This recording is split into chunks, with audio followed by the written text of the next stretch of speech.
ঈদের প্রথম দিনে চাপ নেই দর্শনীয় স্থানগুলোতে, তাই স্বস্তিতেই পরিবার নিয়ে ঈদ আনন্দ উপভোগ করছেন দর্শনার্থীরা। রবিবার থেকে দর্শনীয় স্থানগুলোতে চাপ বাড়বে বলে তারা মনে করছেন। আরও জানাচ্ছেন নিবিড় সাহা। প্রথমবারের মতো সন্তানকে নিয়ে ঢাকায় ঈদ করলেন রবিন রুমি দম্পতি। সারাদিনের ব্যস্ততা শেষে বিকেলে তারা ঘুরতে এসেছেন জাতীয় চিড়িয়াখানায়। কোলের 11 মাসের শিশুটি হরিণের ঝাঁক দেখছে। কথা বলতে না পারলেও অঙ্গভঙ্গিতে বুঝিয়ে দিচ্ছে কতটা উচ্ছ্বসিত সে। ঢাকা শহরে ঈদ করতেছি, মেয়ের একটু ঘুরতে আসলাম, সে আনন্দিত, অনেক খুশি হয়েছে। প্রথমবার দেখছে, ছোট মানুষ তো অনেক খুশি আর কি। ঈদের প্রথম দিনে এরকম অনেকেই এসেছেন চিড়িয়াখানায়। পরিবারের সদস্যদের নিয়ে মেতেছেন আনন্দে। বই কিংবা মুঠোফোনের বাঘসিংহ সামনাসামনি দেখে বেশ উচ্ছ্বসিত তারা। ময়ূর দেখেছি, বানর দেখছি, সাপ দেখছি।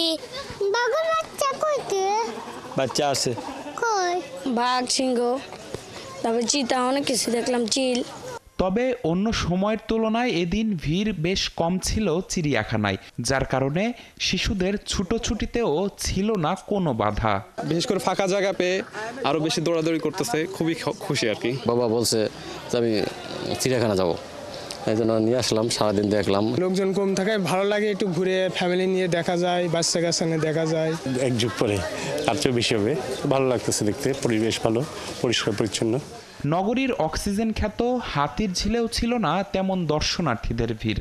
তবে সূর্যাস্তের অপরূপ দৃশ্য দেখতে পরিবার পরিজন নিয়ে অনেকেই হাজির হয়েছিলেন সেখানে। বাচ্চাদের নিয়ে ঘুরতে পেয়ে আসলাম, খুব ভালো লাগলো। বাবার সাথে এবং আমি আমার ছোট ভাইয়ের সাথে কিছুক্ষণ কাটাচ্ছি। সারাদিনের ব্যস্ততা শেষে বিকেলে আসলে আমার কিছু এলাকার ফ্রেন্ড আসছে, ওদের সাথে দেখা করার জন্য আসলাম। রাবণান্ডে গেছিলাম, তারপরে নদী পার হতে গেছিলাম। ঈদের তৃতীয় দিন থেকে দর্শনীয় স্থানগুলোতে ভিড় বাড়বে বলে মনে করছেন নগরবাসী। নিবিড় সাহা, ৭১, ঢাকা।